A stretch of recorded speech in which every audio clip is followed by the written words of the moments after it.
বঙ্গদেশের মেয়ে হয়ে মাছ কাটতে পারি না, এটা আমার জন্য একটু লজ্জারই বিষয়। তাও আল্লাহ তাআলা বাঁচাইছে যে ইলিশ মাছটা কাটা সহজ, কোনো ঝামেলা নেই, শুধু আঁশ ফেলো আর পিস করো।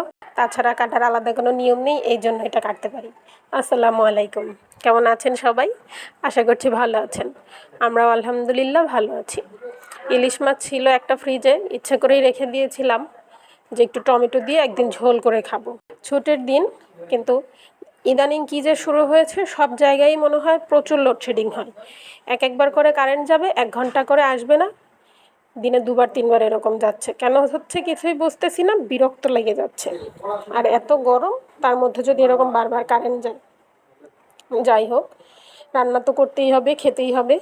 ইলিশ মাছটা তো কাটতে তেমন ঝামেলা নেই, এই জন্য বেসিনেই চামচ দিয়ে আঁশটা ছাড়িয়ে নিয়ে তাড়াতাড়ি করে পিস পিস করে নিলাম।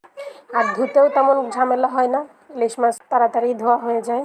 ধুয়ে নিয়ে লবণ, হলুদের গুঁড়ো, মরিচের গুঁড়ো দিয়ে সুন্দর করে একটু মাখিয়ে নিয়েছি। লেজের পিসটা একটু বড় করে রেখেছি, কারণ ওটা দিয়ে ভর্তা বানাবো।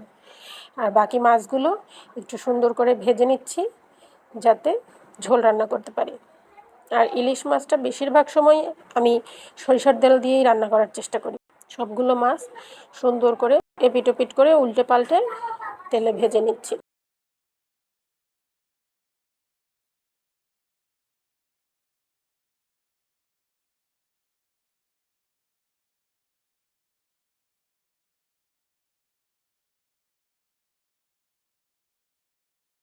মাছ ভেজে তুলে নিয়ে সেই তেলের মধ্যেই একটু কালো সরিষা ফোড়ন দিয়ে পেঁয়াজ কুচি দিয়ে দিয়েছি।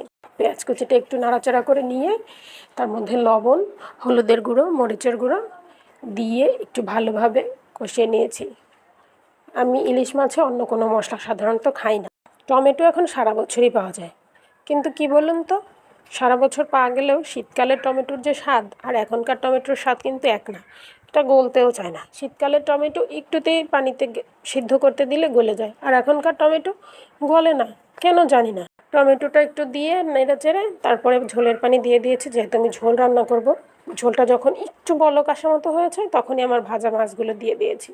দিয়ে একটু ঢেকে দিয়েছিলাম। 3-4টা কাঁচামরিচও দিয়েছি একটু এক্সট্রা ঘ্রাণের জন্য, কারণ ইলিশ মাছের সাথে কাঁচামরিচের ঘ্রাণটা কিন্তু ভালো লাগে।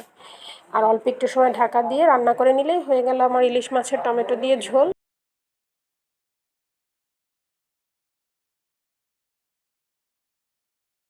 এই যে বাটিতে পরিবেশন করে দিয়েছি।